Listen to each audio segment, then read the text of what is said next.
पहली चीज अल्लाह ने कहा मेरे अलावा किसी की इबादत न करे। यानी सर झुके तो खुदा के सामने, दिल झुके तो खुदा के सामने, पेशानी खम हो तो खुदा के सामने, किसी और के सामने अपनी जबीन को रुसवा न करो, अपने सर को खम न करो सिवाय खुदा के। अगर अपने सर को झुका रहे सिवाय खुदा के किसी के सामने सर को न झुकाओ। अजीजान ईमान, अल्लाह ने इस पेशानी को खल्क ही किया है अपनी बारगाह में झुकने के लिए। अजीजान, इसका ये मतलब नहीं है अजीजान ईमान कि अगर हमारी पेशानियां नहीं झुकेंगे तो उसकी खुदाई में कोई हर्फ आएगा।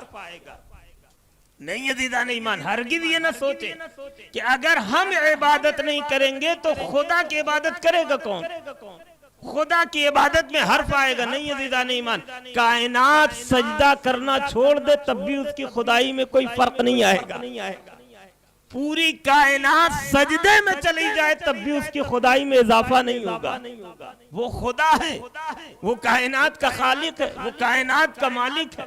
कुरान पढ़िए, युसब्बिहु लिल्लाहि मा फिस समावाति व मा फिल अर्द, सारी चीजें खुदा की हमदो सना कर रही हैं।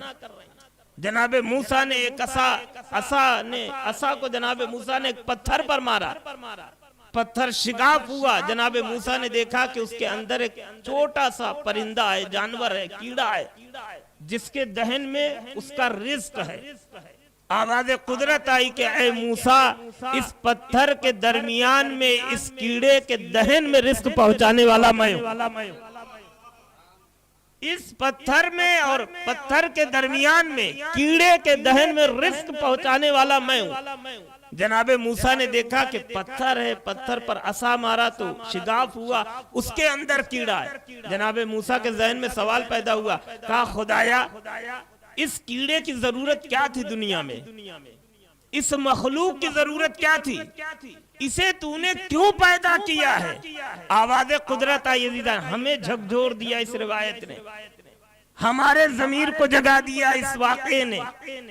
जनाबे मूसा ने कहा खुदाया इस पत्थर के दरमियान में एक मामूली सा छोटा सा कीड़ा, क्या जरूरत थी इसे पैदा करने की। आवाज कुदरत आई, ऐ मूसा जब से इसे मैंने पैदा किया है ये भी एक सवाल कर रहा है, और सवाल ये कर रहा खुदाया हम तो थे तेरी हमदो सना के लिए, तूने इस इंसान को क्यों पैदा किया है।